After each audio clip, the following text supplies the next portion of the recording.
Hi, we're going to be taking a look today at the pre-production prototype of the Master Diver 1000 from Neminus. So the Neminus Master Diver 1000, and as you can probably guess, that's a 1,000-meter water-rated diver, which is 1 kilometer.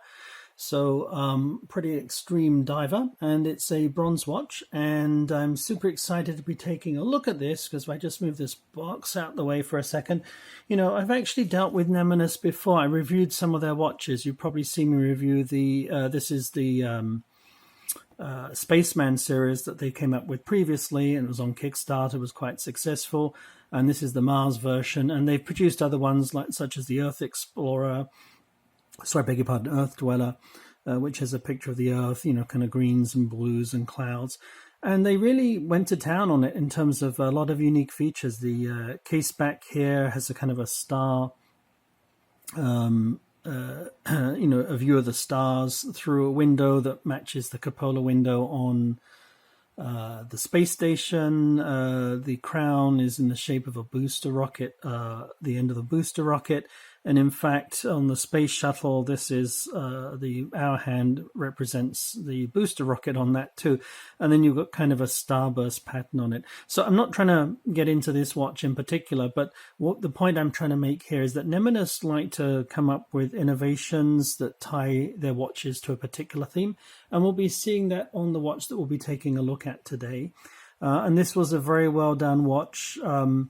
Just a full disclosure, I run the Microbrand store. We are selling these in the store. When I reviewed the Neminus Spaceman series previously, we weren't selling them or indeed intending to sell them. And quite some considerable time after I did that review, I basically contacted them because I still loved it so much. I had my own personal Earth Dweller and basically asked if I could buy all their remaining stock, which is why we sell these in the store. So there is a relationship in terms of myself and Neminus, but the original review was completely independent. You know, I wasn't paid or compensated in any way for doing that review.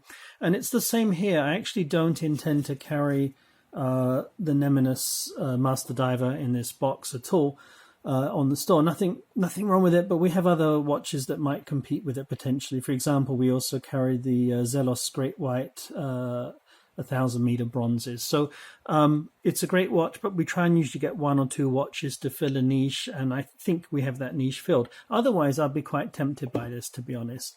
So you don't want to be hearing about this. Let's get into the box and take a look. So this is the packaging that the Neminus comes in.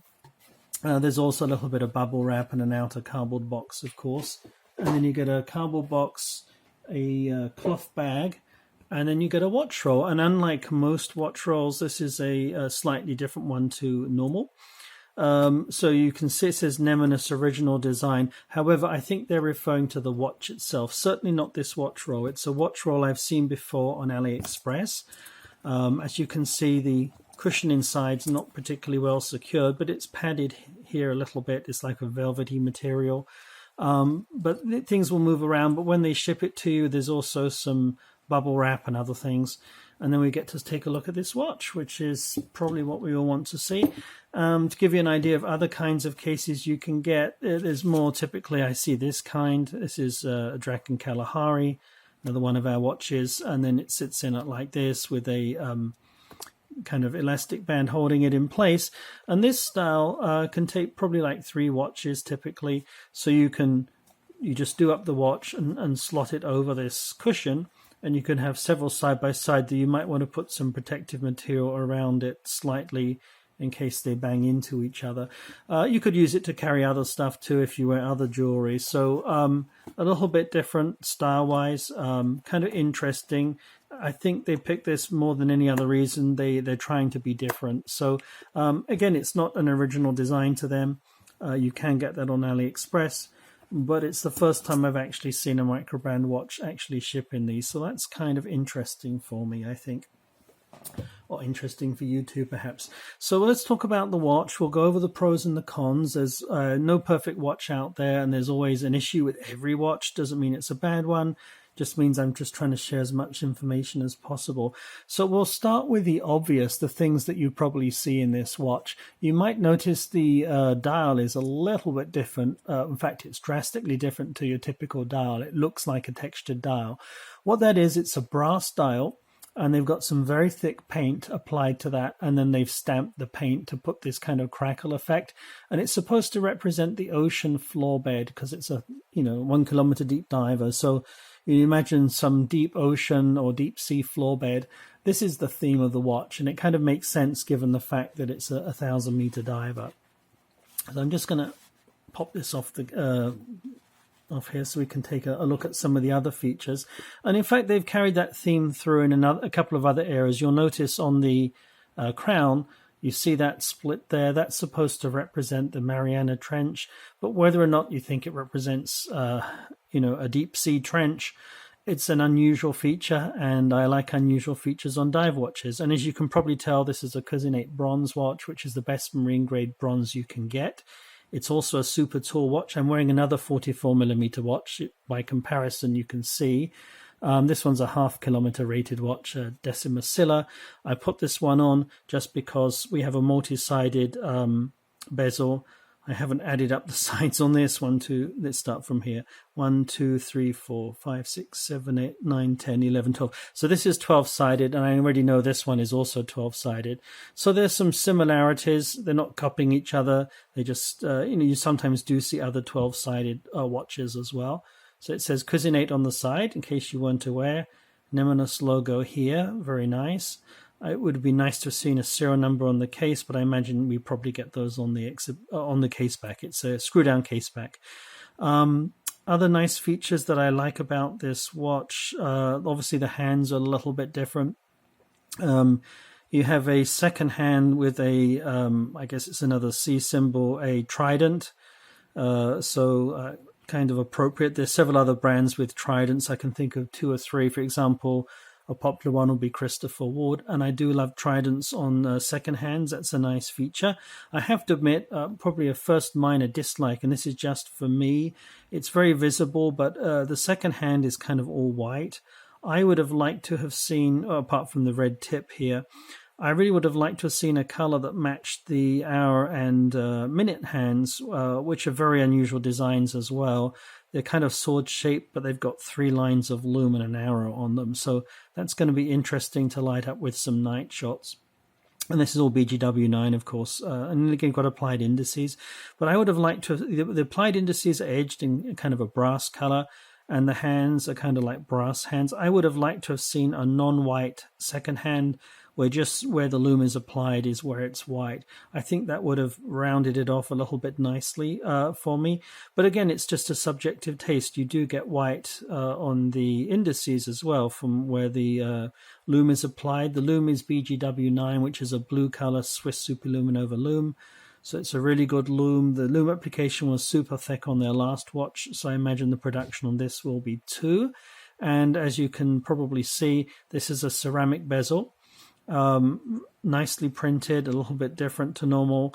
And one of the things I've really liked about this watch has been the click action. And it's kind of like a give and take situations. Technically a watch, if it's a dive watch, especially one that's going to go this deep, you actually want some back play on the bezel. But the fact is, most people who buy these dive watches, 95% of us, are desk divers. I'm a desk diver. I don't go diving. I might go swimming with it, but I certainly would never dive with a watch. So the idea of the back play is you can kind of fiddle it a bit to dislodge any dirt or debris that kind of gets underneath the bezel potentially when you're in the water. This one really doesn't have any back play. So some people are going to absolutely love that. And I think that's more positive than negative for 95% of the folks looking at this. And it just works really well. It's not stiff, it's not loose, but I get absolutely no back play. It just sits wherever you put it. 120 click, unidirectional bezel, exactly what you want in a dive watch. Extremely well done. It's not tight, it just works easily, but it's not loose enough that you're going to accidentally jog it forward. You have to move it. I have absolutely no issue turning this. You can turn it rapidly, as you can see. And I'm trying to do this through the camera. If I'm slowing down, it's just to line it up at the appropriate spot.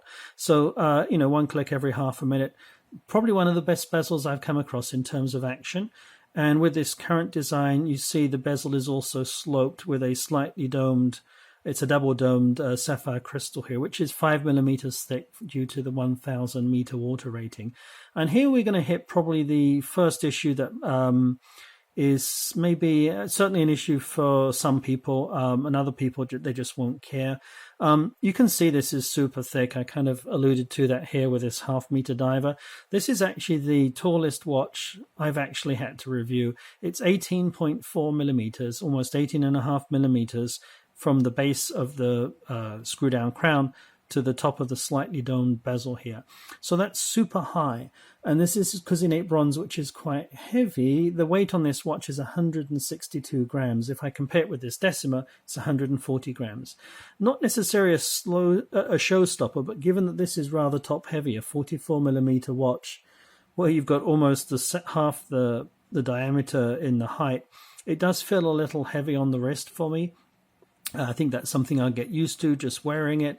Not a showstopper. Height-wise, it's going to put some people off. So I did mention that to Neminus, and they've been very good at listening to previous feedbacks from myself and feedback from myself and other reviewers. So I pointed that out. The solution they've come up with, they're going to make the sapphire glass here flat and have it at 4.66 millimeters as opposed to 5 millimeters, and the combination of that should bring the height of this down to 16.6 millimeters, which will be comparable with the height of the Zelos Great White bronzes, the 1,000 meter bronzes that I mentioned as a potential comp for this. Also, those bronzes do tend to end up in a similar price range as well, so that will be a comp for this watch, if you like. So I'm kind of in a mixed bag about that. I think just running a store, 18.4, call it 18.5 if you want, would put some people off, just the number. Obviously, it's a tall watch. It's not a dress watch. You're not going to wear this with a tight-fitting a shirt cuff. It just wouldn't work. Whether or not it was this or indeed another one like this one, you'd probably want to wear a dress watch. I'm really sad, though, that we'll be losing the domed sapphire crystal. That helps in a number of ways. It helps with reflection. It kind of stylistically, the way that this bezel curves is really nice. I'm wondering if they might even be willing to compromise. So they have the 4.66 millimeter glass instead of the 5, and they somehow just bring this down to just under 18 millimeters because, you know, part of the stylistic design of this watch is how it curves. You can really pick up on the curve subconsciously when you're looking at it. And to go flat is going to take away from that somewhat. But the other side of the coin is some people really don't want to go over 16 millimeters in a dive watch. And then obviously a 1 kilometer deep dive watch, you can stretch that a bit, but stretching it an extra 2.5 millimeters is quite substantial. So that's a question to be addressed. This is a prototype. And they'll probably come out with the best solution. I trust them to do a really good job. They do a great job on all of their designs and are very good at customer service. I've never had an issue dealing with these guys. So really happy with the brand as a whole. So a few other things you might be noticing. I didn't point it out. I guess it's fairly obvious. There's 2 crowns here.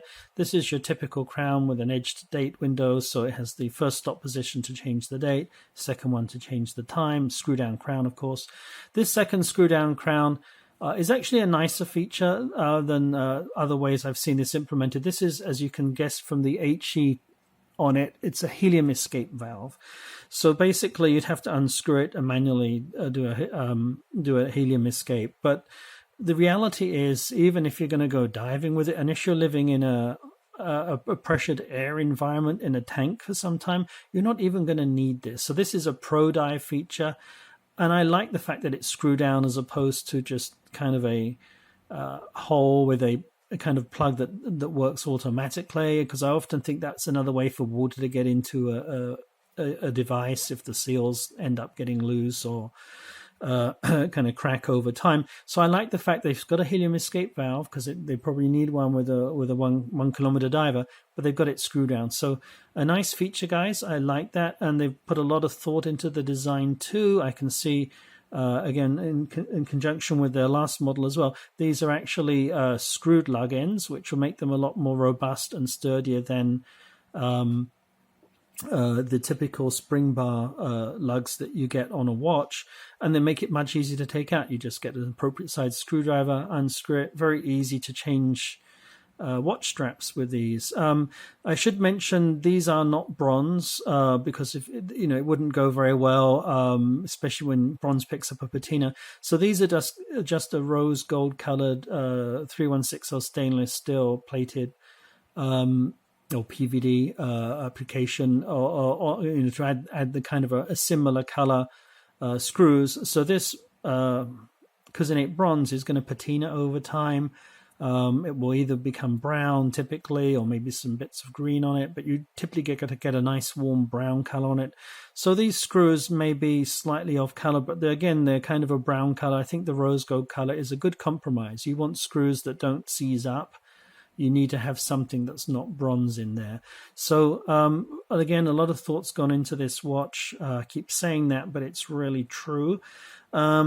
If I take this strap off, it's a Kevlar strap, so it's a pretty robust strap. It's leather back, though, I believe, so I'm not sure that this will be usable in the water. You may need to get yourself a dive strap, and I can certainly recommend a few you can get fairly cheaply that would work on these 22mm lug width here. And again, you'd have to get yourself a cousinate bronze buckle or transfer this one.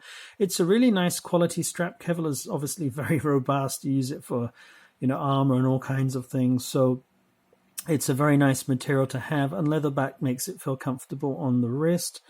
I believe that says Neminus Original. So the unusual color combination.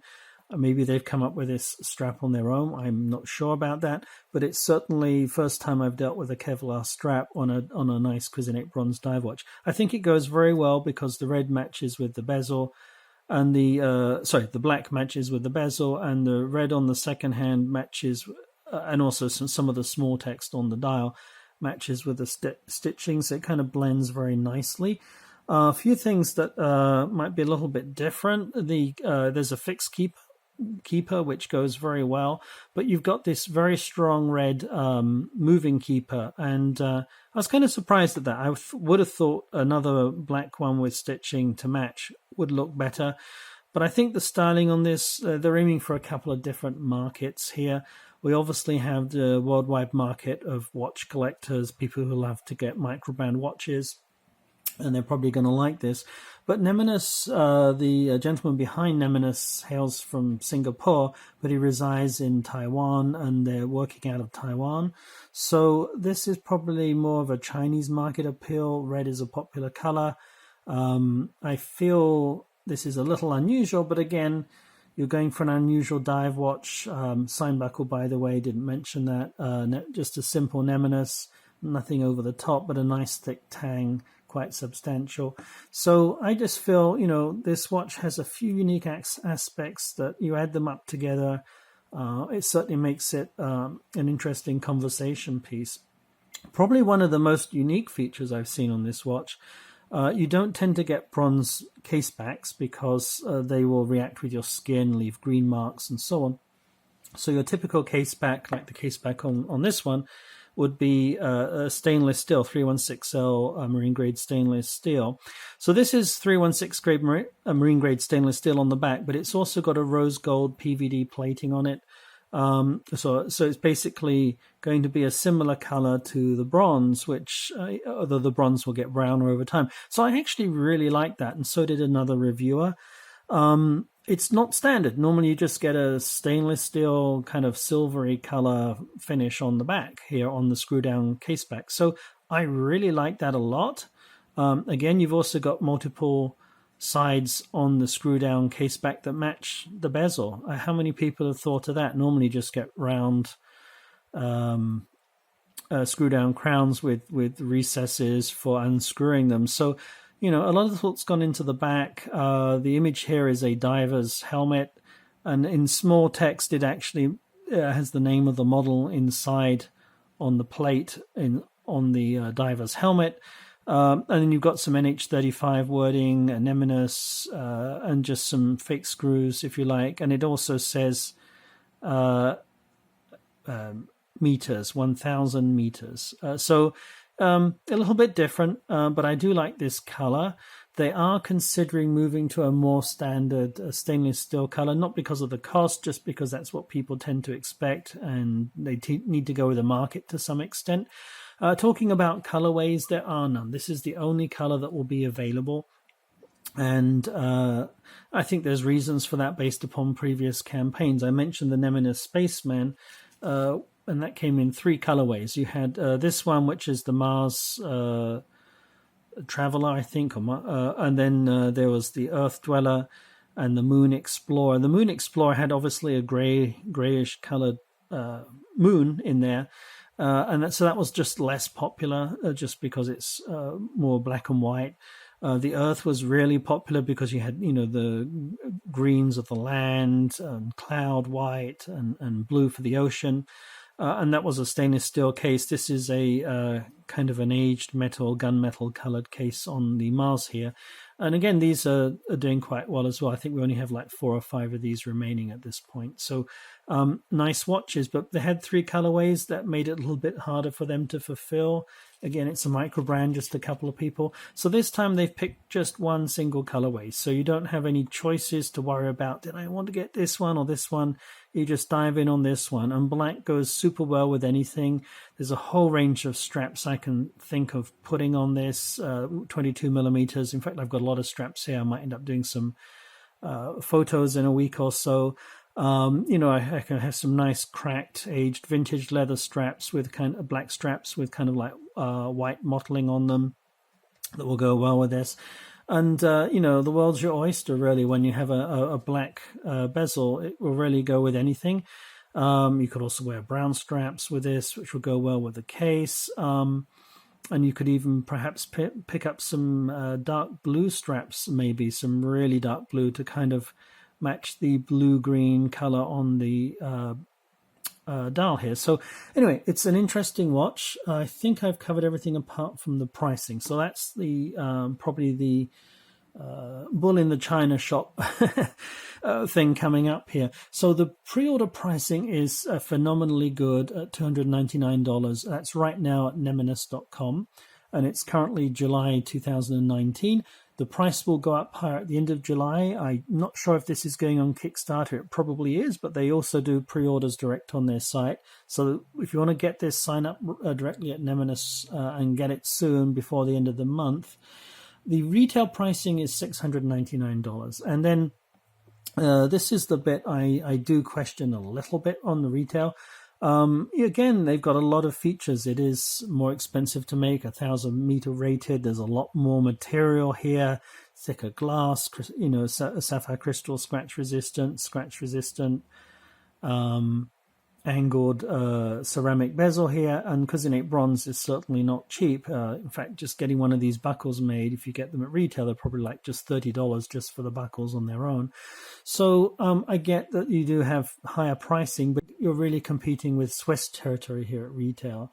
For not much more, there's a full retail price on the Zelos Great White Bronzes with Swiss Solita movements.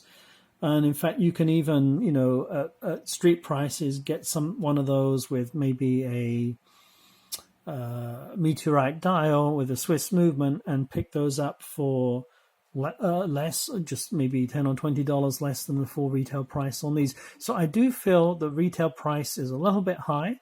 So perhaps that means they'll list it with discounts, and that's kind of more like a target price or walk into a store retail price. But I think that shouldn't put anybody off interested in this watch who wants to get a really good deal or a steal even at $299. $299 for a lot of Cousinate bronze, 1,000 meter rated, really well done watch. I'm going to talk about the factory in a second. It's an exceptional factory. The factory that makes this is not the same factory that made these. The factory that makes this makes one of the most popular brands coming out of Singapore, Microbrands. And makes a number of other brands watches as well, at least 4 or 5 brands that I'm aware of. It's one of the best ones you can go to. When you look at some of the factories, the environment can be a little bit dirty. And it's kind of like a clean room environment. Everything is extremely well done, ISO standards. They do a lot of Swiss watches too, in terms of fabricating parts for them as well. So this is going to be an extremely well-made watch, and that adds to the cost. This factory is not your cheap-end Chinese factory, for example. So yeah, I think $299 is a phenomenal deal. So I'm really happy with that price. My only question is the retail pricing on this. I can understand perhaps why they have it at this price, but just looking at the market from the perspective of a buyer, I think there's a lot of competition at that price range, which includes some with Swiss movements that are 1,000 meter divers as well. So that will be my only negative on the price, but right now I'm positive on the price. If you can get in with a pre-order, this is the one to go for. They were able to deliver last time. I don't recall seeing any unhappy customers. They've certainly looked after everyone from their last campaign. So they're not fresh out the starting gate or starting blocks. They're just, now an established microbrand, a fairly small, fairly new one, very scrappy with a lot of innovative ideas that they like to come up with. I do love the bezel here, not just for the shape, but the edging on it is really unusual. I like they're looking after the customer with, they could have cut corners here, but they put in screw in lug-ins.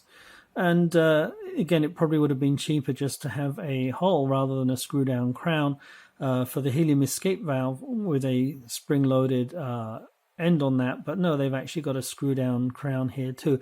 So and then they've angled the bezel. They could have had that flat and then just the domed glass. So they are not cutting corners. They are trying to look after the customer.